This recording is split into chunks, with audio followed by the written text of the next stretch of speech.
Hello, it's Rhonda Thomas, and we're just about to do Managerial Accounting's Chapter 10, Introduction and Basic Exercises. So let's go ahead and share my screen here. Okay, so we have, let me get into it here. Chapter 10's basic, here we go. Preview as a student. Okay, so I do have the ebook open. Okay, this chapter, just a second, I'm getting my real book out. Can follow along a little bit better. Evaluating, okay, no, we evaluated variances with standard costs in chapter 9. Now we're going on into evaluating decentralized operations. Okay, decentralized operations. Let's talk about what that is. Okay, so here is the ebook. So a centralized company, all major planning and operating decisions are made by the top management. Okay, this is like having a headquarters, and any location that falls under the headquarters is directed by the headquarters. Well, sometimes it's not very easy to make decisions or the best decisions about something unless you're there at the local level. All right, so they have something called decentralized company, where managers of separate divisions or units are delegated operating responsibility. So the division unit managers are responsible for planning and controlling the operations of their divisions. Divisions are often structured around products, customers, or regions. Okay. And a lot of companies go back and forth a little bit with how centralized they are, how decentralized they are. It just depends on the company and the issues that they have, okay? But having said that, there are advantages of decentralization, because sometimes it's hard for top management to really know, especially if they're not in that location, to really know what's best, okay? So, maintaining daily contact with all operations and maintaining operating expertise in all product lines and services. So that is an advantage of decentralization. Okay. But there are some disadvantages. Okay. Sometimes you can have a lot of competition between divisions, which can sometimes not make for a lot of collaboration, right? So one division against another, so forth and so on. And there are a couple of different ways that we can decentralize. So the first one is, let's figure out responsibility. So responsibility accounting is the process of measuring and reporting operating data by responsibility center. So the three types of responsibility centers that we're going to look at in this chapter are cost centers, profit centers, and investment centers. Notice as we go down the list, there's more and more responsibility. So cost centers, they're responsible for the costs. Profit centers are responsible for both revenues and costs. And then the investment centers have the most responsibility: revenues, costs, and investments. Okay, so let's just keep that in mind. Okay, so a cost center, we're going to identify what it is, and then we're going to go work a couple of problems, or work one problem that talks about a cost center. So a cost center manager has responsibility for controlling costs. Cost centers may vary in size from a small department to an entire manufacturing plant. In addition, cost centers may exist within other cost centers. So they're giving you an example here of that. But what I want to show you is, for example, this is a budget, right? So budgets are the main analysis that cost centers use, okay? They plan for costs and then they see what the actual costs were. You were either over budget or under budget. And you know that over budget, right, in a cost center means that you spent too much. You spent too much. Over budget means you're spending too much. Under budget means you spent less than estimated. So spending less is how you increase profit. Okay, now they're not in charge of the profit, but they're in charge of trying to control costs to the best of their ability. So here's a couple pieces from a budget, right? So these are budget reports, and those reports will say whether something is over or under. Over or under. So we're going to use that example here as we get into this first problem. Okay, so let's do administration. Okay, and then we're going to have an administration tends to be the total. Okay, tends to be the total. Nope, we're just going to go with total. All right, total company. I know I've got some information up above, but I want to try to put it in the way that the book does. Okay, and now we're going to look at two divisions, a north and a south division.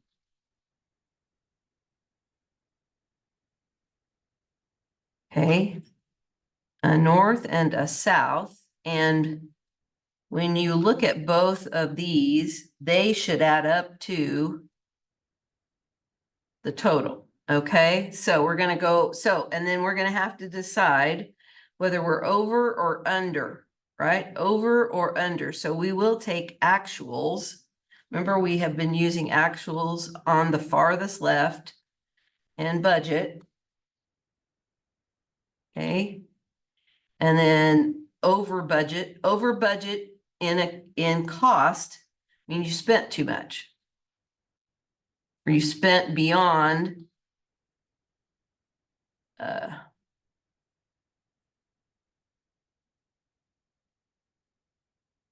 okay, so spending too much is unfavorable, right? And if you have a positive number, that means, right? Let's just put this here. So if you have a positive number when you do this math, when you take actuals and subtract budget, you're either going to be over or under.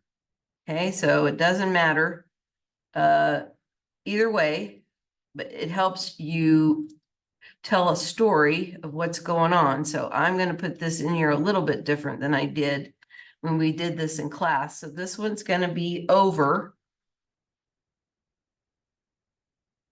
And it's going to be spent too much. It's also going to be a positive number, right? So a positive number over budget is a positive number.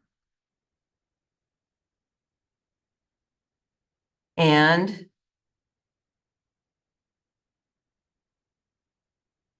okay, and then it's going to be a positive number, but it's unfavorable, right? Unfavorable, spent too much. Okay, so just to help you remember, and once again, you have to know whether you're looking at costs or whether you're looking at revenue and profit. So once again, these are costs, and we want to keep costs as low as possible. Keep costs as low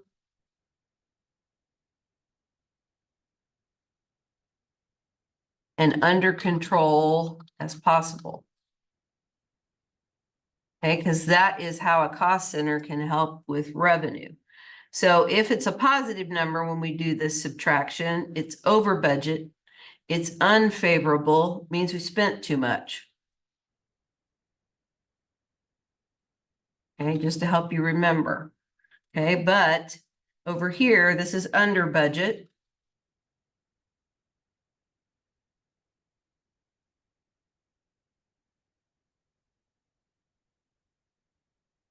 which is a negative number. This is actually favorable. So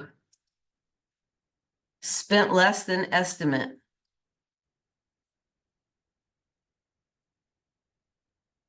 Okay, so just to keep you going with what these mean. Okay, so now let's go to the problem. All right, so let's see here. This is a cost center.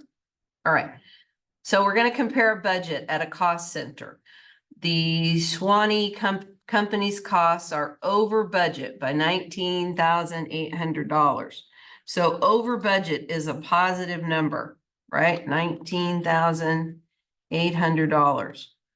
Okay, so that's going to exist here in this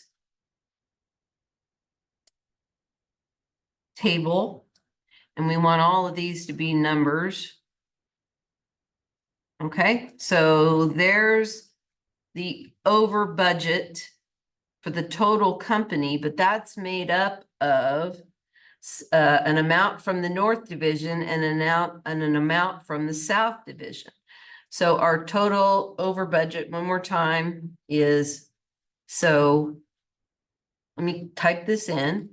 Okay, so one more time, it's over budget. So we spent $19,800 more than we should have in the total company. So before you start going to the North and the South Division, we have a report that says that the North's region was under budget by 2,200.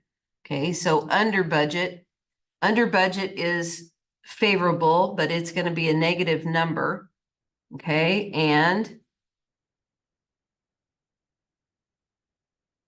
when you compare these two together, oops, excuse me, we are equals, oops.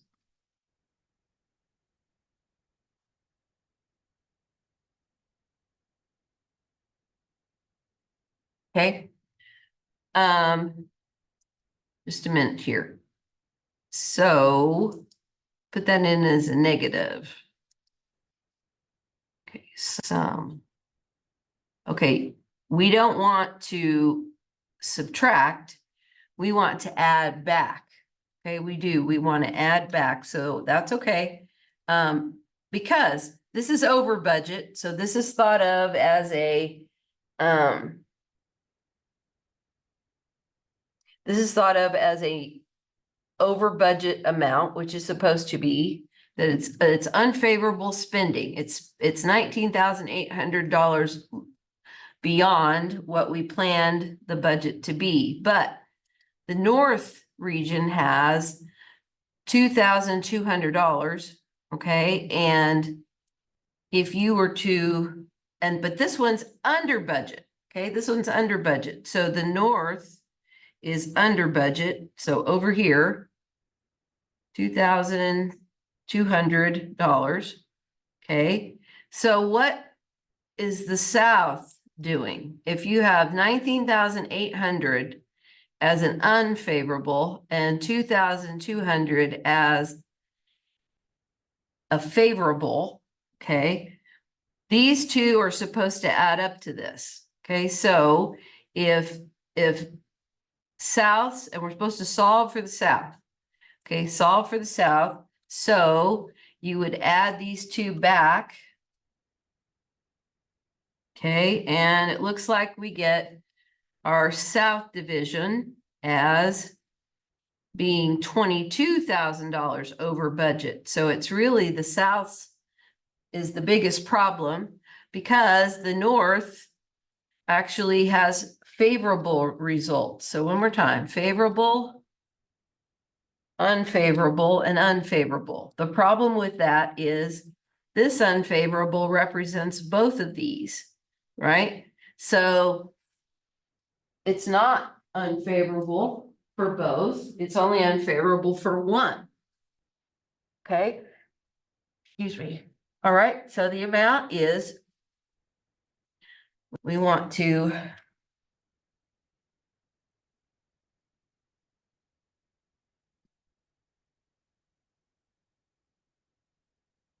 Because once again, these two numbers are supposed to add up to this. So what does it take? So we're going to solve for this number here. What does it take to add to the north so that we end up with a positive number of 19,800? Oh, excuse me. So we're going to add these together. Yep. So let me see here. I think this is the wrong direction. Yes, it is. So let's try this again. So we want to take the total, and subtract this amount, okay? And when you subtract here, this is already a negative number. So a negative number and a negative number is a positive number. So the south is 22,000. Okay, 22,000. Once again, this is a positive number. This is a negative number.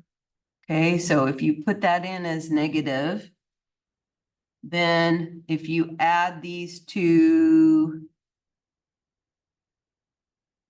and once again, okay, we want to actually, because we want this to be a larger unfavorable, because the North's favorable got caught in the net of this, okay? Yeah. So we want to make sure to subtract this negative, leaving us with 22,000. Yep. Okay. Okay. So let's get this out of here. Whoop. Just a minute.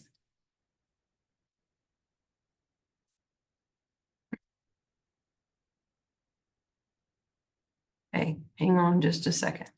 We'll try this again.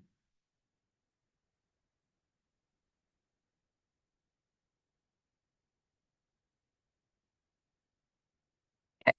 All right. So once again, these two numbers are supposed to add up to this. So if you take, okay, if you take 22,000, that's the biggest unfavorable, and subtract the favorable 2,200, you're still left with an unfavorable of 19,800. So, okay, all right, so that should clear us up there, I think. Okay, whoop. Boy, all right. It does not like me. Does not like me. Let's start over one more time. Okay, something, right? So this minus this equals this. All right, so equals this minus, and because it's a negative number, it turns it back into a larger number. So there you have it. 22,000. Okay, you just have to kind of, sometimes you have to draw yourself a picture. So if you put over budget in, and when we spend too much, right, as a positive number, and you put in when we don't spend too much, we spend less than we thought, which is actually favorable. All right.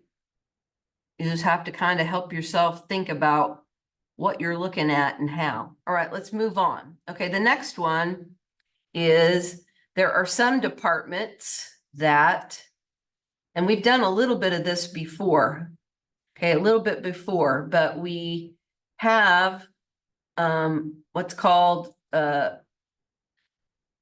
we have to take a department, okay, and maybe it's a cost center, right? We have to take a cost center and allocate, here it is, support department allocations. Okay, so here are some examples of support departments. Okay, support departments and so on. So support departments allocations are indirect expenses to a profit center. So a profit center then, so this is going to have to do with a profit center. Profit center has the responsibility and authority for making decisions that affect revenues and costs, and thus the profits. Okay, so that's a little more than a cost center. Responsibility accounting for profit centers focus on reporting revenues, expenses, and operating income. Thus, responsibility accounting reports for profit centers take the form of income statements, okay? All right, this next one is we're gonna have a support department that has that needs to be allocated. So it says the centralized data analytics department of Drew Link Company has expenses of $103,500. So I put that down. Data and analytics department, departmental expenses. Okay. So data analytics is a support department, and its costs need to be allocated out to however many departments they work with. All right. So here is expenses, $103,500. The data analytics department spent a total of 6,900 hours for the period of time they're looking at. So we have a retail division and a commercial division. So there's the retail and there is the commercial. And before we go any further, we need a department expense rate of this data analytics. Okay, so it turns out the data analytics is $15 per hour that they help or they assist these departments. You say, how'd you get that? You take 103,500 and divide by the total number of hours for the period that goes to both retail and commercial. All right, and then they gave us, with these hours here, we were able to figure a rate. This is department expense rate. So this, I'm gonna put this down. This is data analytics service hour rate. So every time they go help somewhere, they need to keep track of the hours that they recorded. All right. So if you add up 3105 and 3795, which is department, retail division and commercial division. So if you add up those two, it should come to the service hours that they were talking about. Okay, so let's get rid of those. Okay, and then I want to add these together if you want to, just to double check that that number is correct. So I got 3105 plus 3795. Those are the hours, data analytics service hours.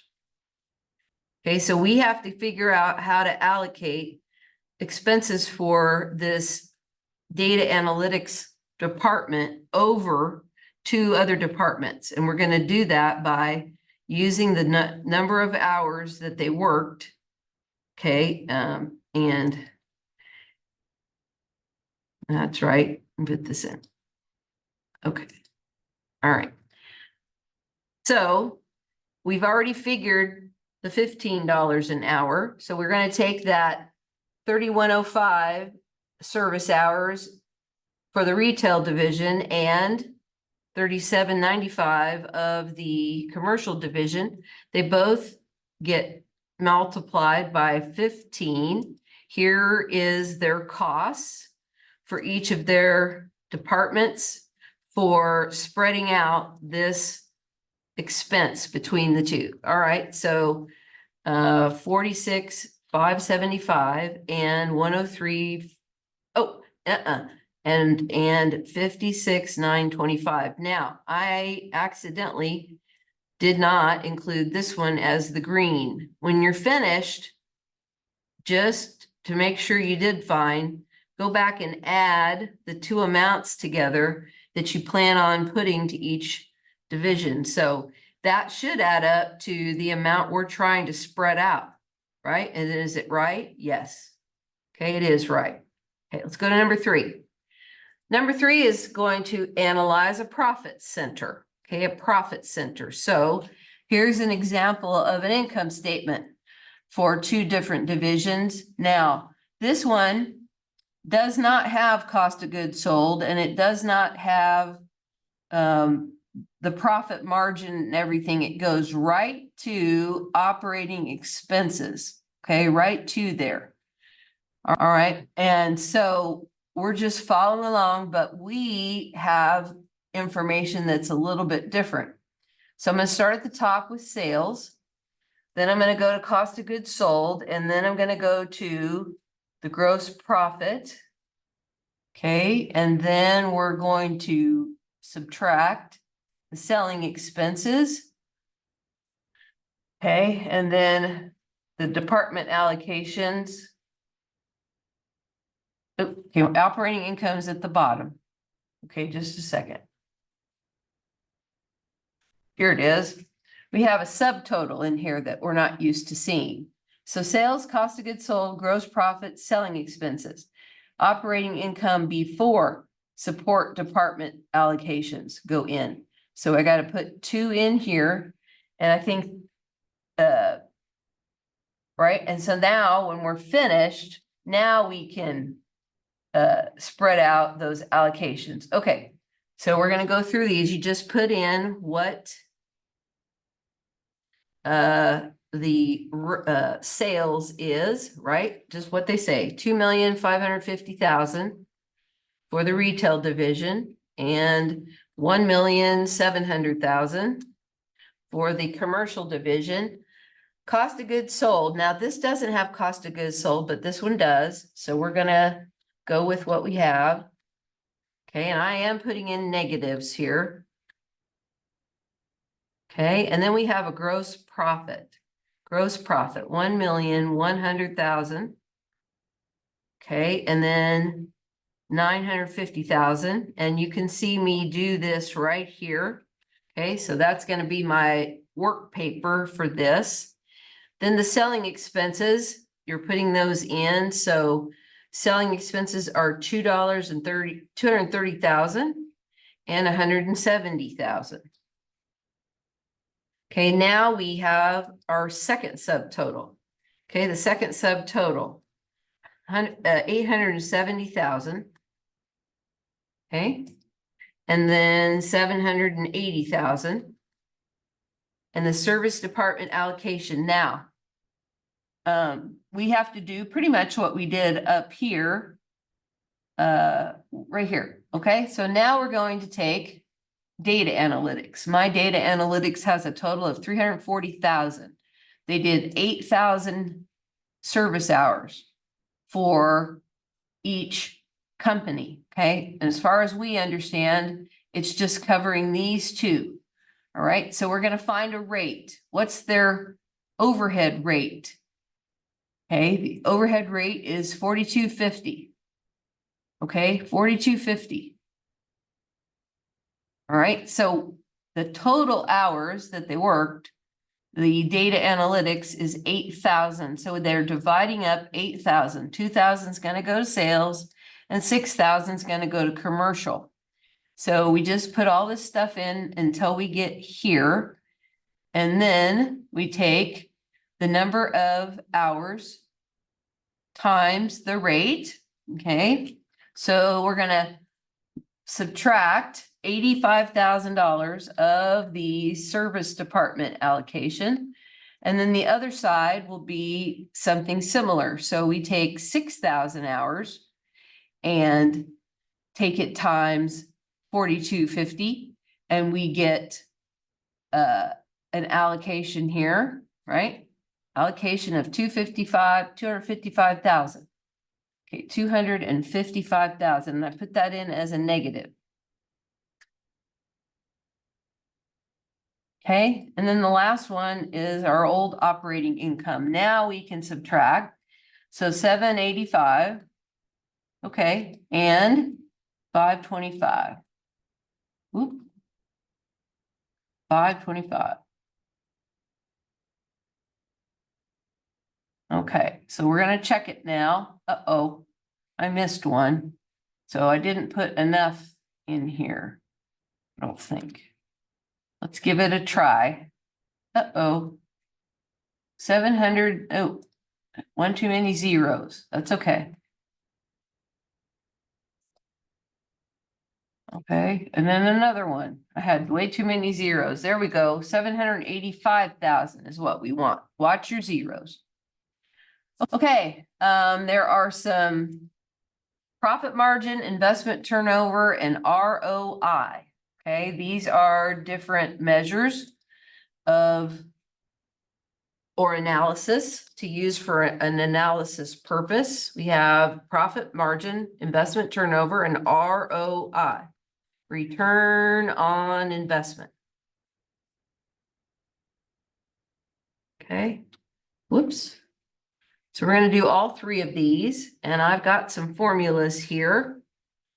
Okay, so a profit margin. What is the formula for a profit margin? Now, a profit margin is a percentage. Okay, profit margin is operating income divided by sales. So here's what it is, and here's how you find it. Okay, here's the variable, and here's how you find that variable. So for our profit margin, I'm going to put everything in here. I got $29,904 in operating income. I've got 267,000 in investing assets, and then I have sales of 427,200. Okay, so my profit margin, when I do the math, and here is the calculation, I take the 29,904 divided by the sales. Be careful, I missed a 2 there. Yeah. Okay, so 7%. 7% is my profit margin. So just put it in, and they want it to 2 decimal places. So we're going to put it in as they request. The investment turnover, however, is just a number. So the investment turnover is, and I can be happy to put this in. So investment turnover, let's just see. Turnover means that you've used up something already, or yeah, there's return on, okay, so here's return on investment. Okay, yep.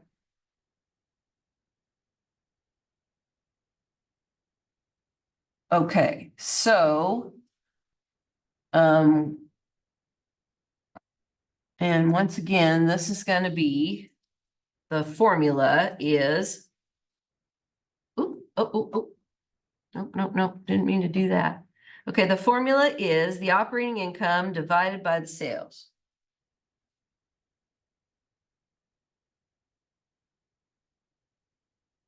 There it is.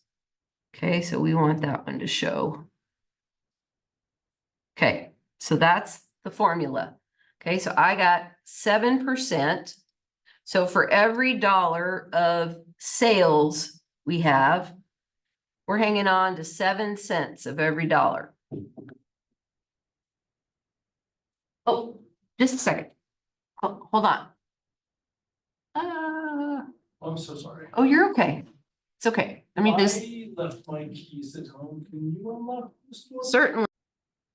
Okay, we're going back to a profit margin, a percentage, an investment turnover, and a return on investment. So these two here, let me get my cursor where I should be. These two here are always quoted in percentages, and then this is just simply a number, and it represents how many times an investment has been turned over. So let's go to this next one. So investment turnover is sales right here divided by invested assets.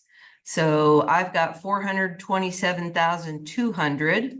Wow, I've just found I want to make sure to put the right number in, and divided by 267,000. And it means that this invested has been turned over 1.6 times. So this is 1.6 times. The sales is 1.6 times the invested assets. Okay. And most people, well, investments happen to grow, right? To grow money, to get a return on the investment. All right, so mine is 1.6. So it was worth putting in all these three variables here. All right, and then the last one is return on investment. You simply multiply these two. So once you know the profit margin, once you know the investment turnover, you multiply them. So I multiplied 7% times 1.6, and I get 11.2, and that 11.20 is the return on investment, and we want it in as 2 decimal places for all of these.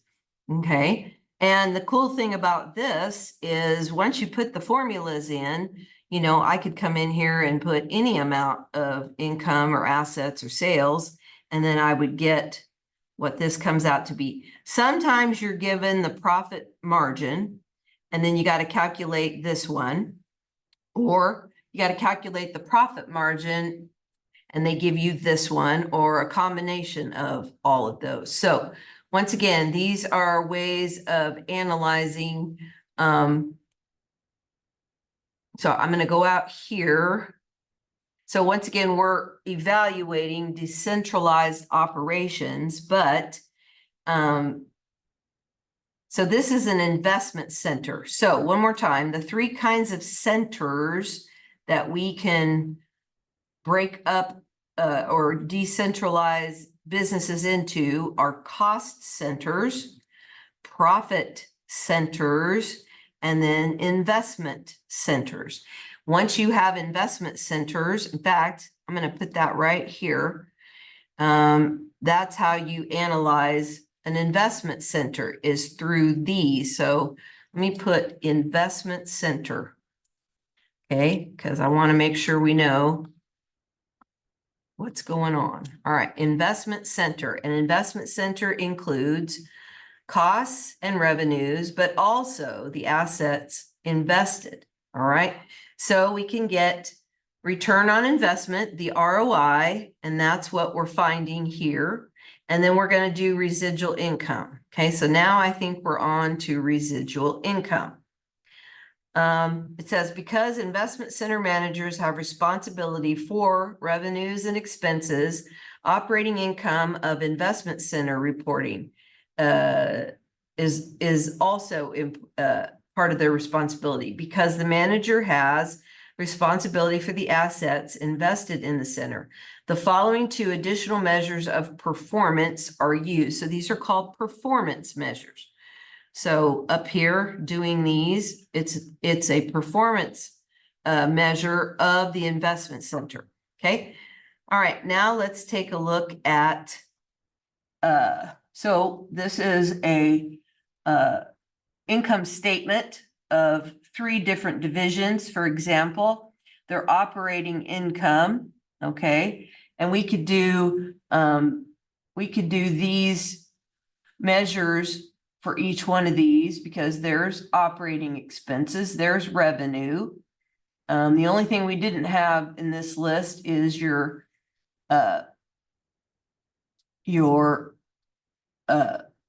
invested assets here, but you could probably come up with that.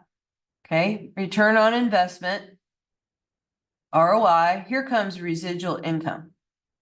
Okay. Residual income is useful in overcoming some of the disadvantages of return on investment. So return on investment has its advantages and disadvantages.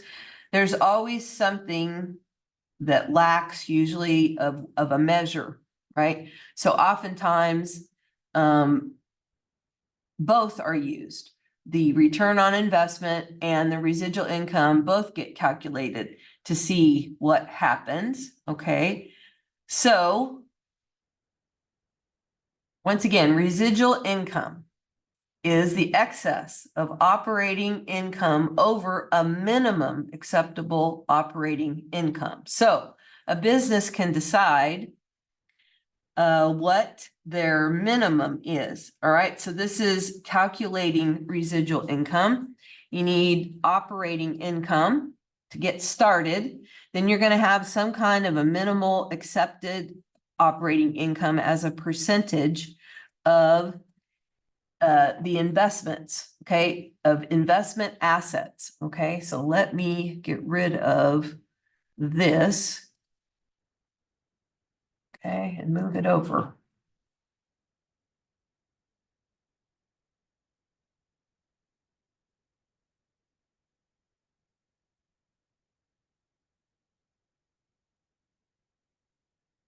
Okay, so the minimum, right? Okay, so we know what the operating income is. So then you take your invested assets times whatever percent return minimum they decide on. Okay, so it's not something you have to decide. Okay, this is the minimum accepted operating income. And they have to tell you what it is, and you have to multiply that times these assets to get the amount of your minimum accepted operating income. Okay, so we've got excess, right? So let me fix this now. Okay, so we want to subtract D. Okay, so D 125 and D 128. Okay.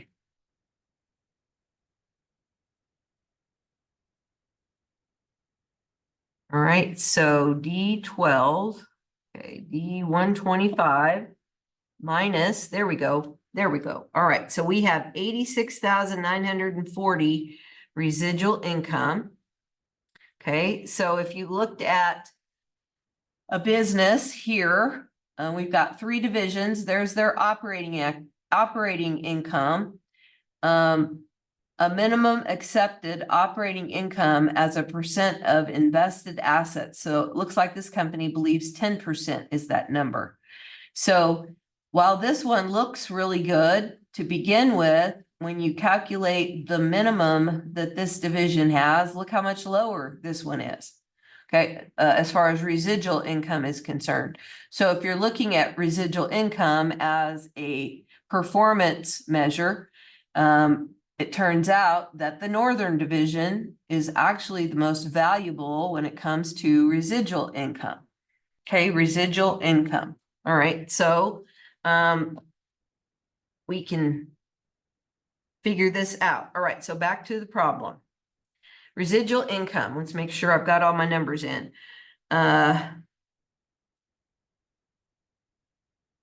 Okay, we've got. Okay, we've already put that in. I guess I hadn't checked it yet. Sorry about that. Okay, residual income. We have residual income of 120,380. We have invested assets and a minimum accepted return on investments of 11%. So when you do the math for the minimum, which is 11% of this invested assets, and then you subtract from operating income, our residual income, therefore, is 86,940. Okay, 86,940. All right, this last one is called transfer pricing. Okay, transfer pricing. So this has to do with usually a corporation or a big conglomerate may have businesses that can sell parts or part of a product or services or something. And because they're in the same business, there can be some negotiated pricing to where it doesn't cost as much for the one buying. But whenever there's transfer pricing, there's a buyer and a seller. Okay, and you kind of have to know which one's which, right? It's a buyer and a seller of product under same company. Okay, so, all right, there's something called the market price, right? The market price, that is the seller. Seller favors that. Okay. There's the cost price, which the buyer favors, right? However much the buyer can save on buyer favors. Okay. So somewhere in between is the negotiated price. And sometimes there's a negotiated volume as well. So I did put the three prices down: market price. Sometimes that's called fair market value. Okay, and transfer prices may be used for cost, profit, or investment centers. Okay, so here is a good picture. We're looking at a negotiated price. So the seller, right, knows what their costs are, and they would prefer to sell it at the market value. But a buyer knows what the market price is and would prefer to buy it at a lower value at cost, right? So here's an example of those three divisions again. Oh, two divisions and a total. Sorry about that. This is income statements without transfer pricing, right? So if you go through each one of these, the sales and that they're charging, how much they're charging. These are expenses. And then here is for the Eastern Division, 200,000, 100,000, 300,000. Now, if you look at negotiated transfer pricing, okay, so what's going on here is that using the market price approach, the transfer price is the price at which the product or service transferred could be sold to outside buyers. So there's reasons for transfer price of the market price, okay?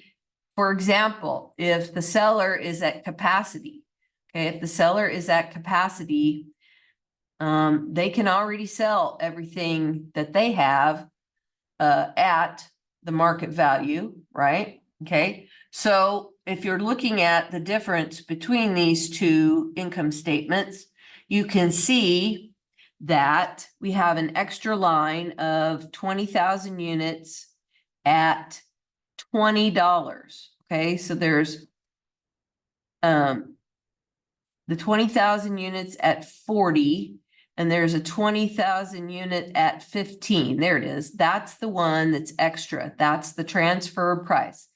They agreed on a price of $15, okay, because it says here, but the Eastern Division is operating at full capacity of 50,000 units and can sell all it produces to either the Western Division or to outside buyers.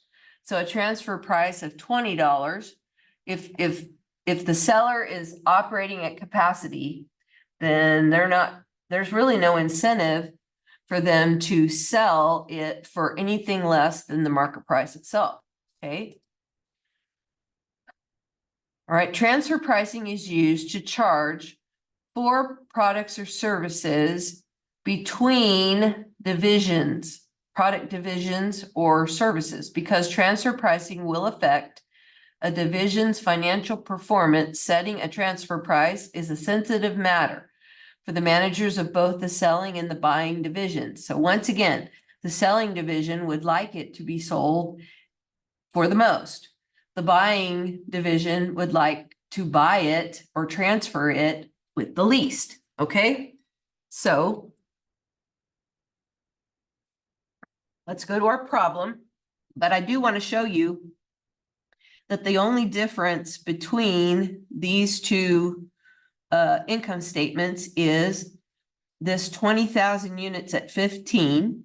So it added 300,000 to Eastern, right? 300,000 to Eastern. And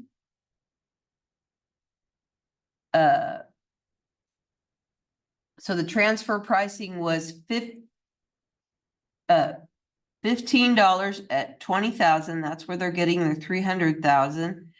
And then the variable of 70,000 is 10. Okay, so 20,000 at cost. The Western Division. Okay, the Western Division is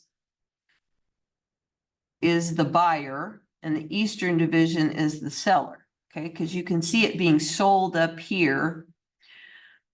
I'm just trying to see here. And then it's an extra 20,000.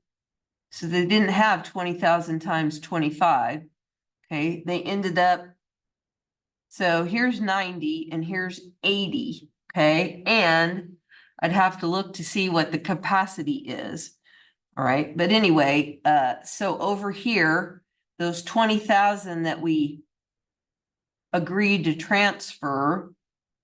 Okay,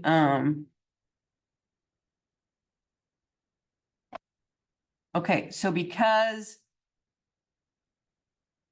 this division had more sales, right? It went from 200 to 300,000 as the operating income. And this one has, so 800 is the same on the sales, and then 600 and 100. So the extra 100,000 that's right here, okay, that actually went down. So, looks to me like, okay, and that's the variable expenses. So, and then fixed has stayed the same. So it's the units at $25 a unit that their costs went down. Okay, costs went down. If you look at 500 to 600, there is your operating income difference. So here they have an operating difference of 100,000. Here they have 100,000 and 200,000, right? Because each one of these has income going up, right? This was 200,000, now it's 300,000.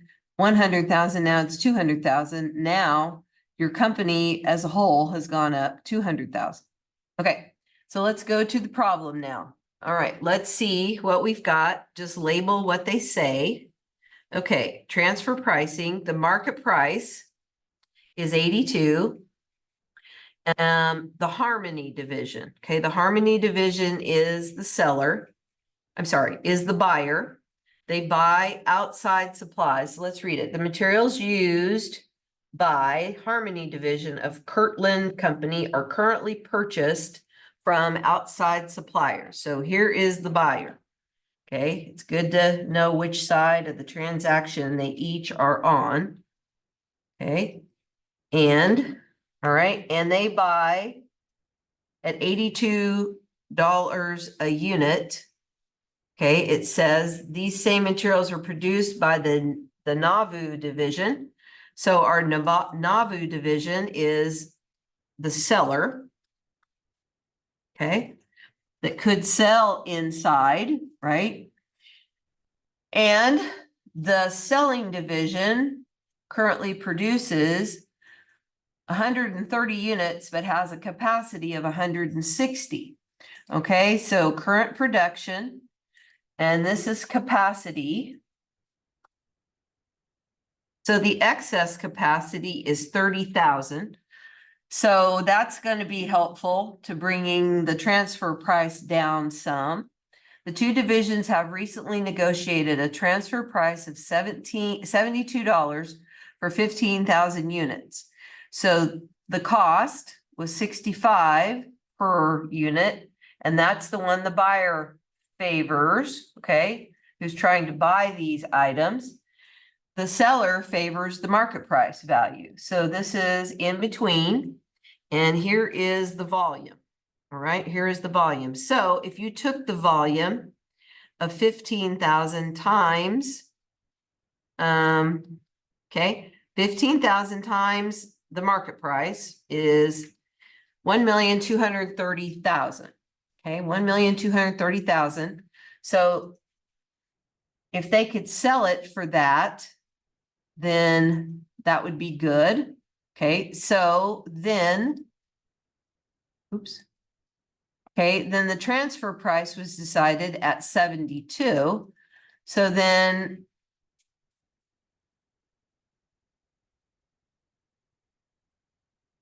okay, the transfer dollars is the transfer price times the transfer volume. Okay, so we want that there, and then if this is what it would cost us to buy outside, and this is what we could buy it within, here is how much would lower the cost. The cost would go down by $150,000, okay? So if you can reduce your costs, 150,000, right? Then it says, how much will each division's income increase as a result of this transfer? So, lowering a cost is one way of increasing income. Lower costs, increase income.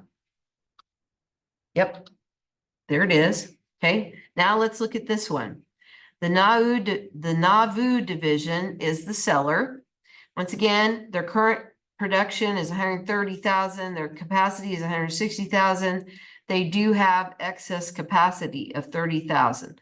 So we're going to be able to negotiate a better price. If they were at capacity, then we might not be able to, because they would rather sell it for the $82 price for help with their income. All right, but they have capacity, so it depends on. All right, so one more time. The two divisions have recently negotiated a transfer price of $72 for 15,000 units. Well, the 15,000 fits into the excess capacity. So does order fit into excess capacity? Question mark. Yes, it does, because it's 15,000, right? 15,000. I'll put fits in excess capacity.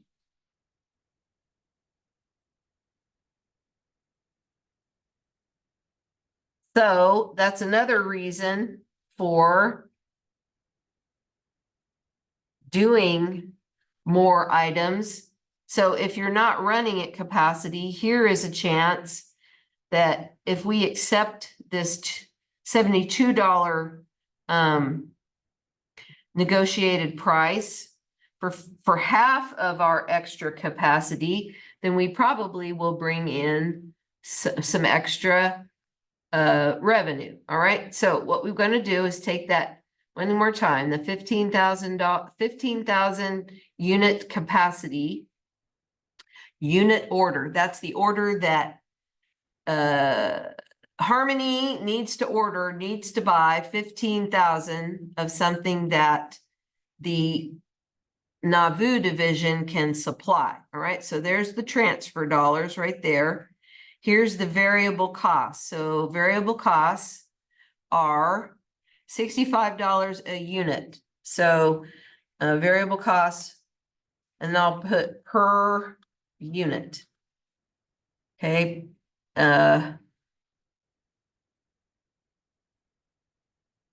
Variable costs in total.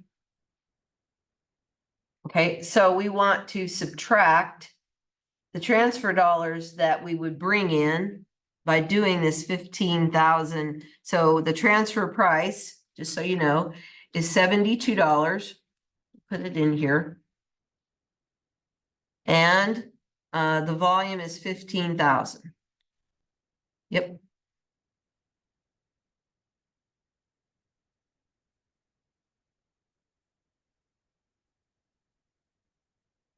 Okay, so once again, this transfer volume is this number here.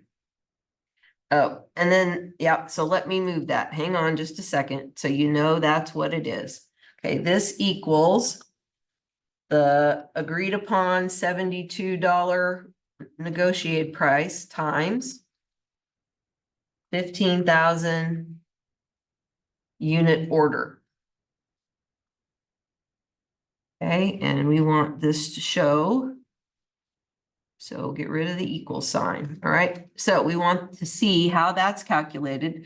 So then this one is calculated based on that same volume, but the variable cost per unit. And they said it's $65. Okay, so variable cost per unit is 65. Okay, so then this is going to be the variable cost per unit times, okay, the transfer volume.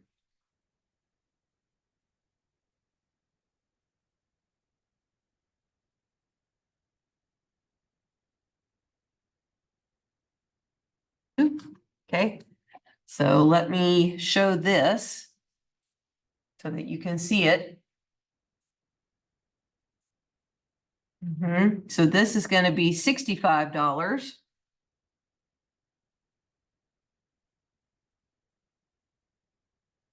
times 15,000. Okay. So that's what this is. 15,000 times 65. So this is their variable cost. So when you subtract the transfer dollars that's going to come in, right? That's the 72 times 15,000.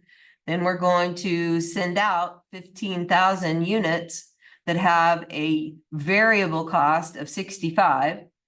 And so we're looking at increasing income for the seller. So let's do the seller here. It's 105,000. It's going to increase the income. And for the buyer, it's going to increase income because we're cutting the cost. Instead of paying 82, we're going to pay 72. Okay, and so it's going to, and I just want to make sure. So one more time, Harmony is the buyer and Nauvoo is the seller. So I think we're okay. All right, that's it for the intro exercises. I will have the coursework video up soon. Okay, so I'm saying goodbye for now. Keep up the hard work.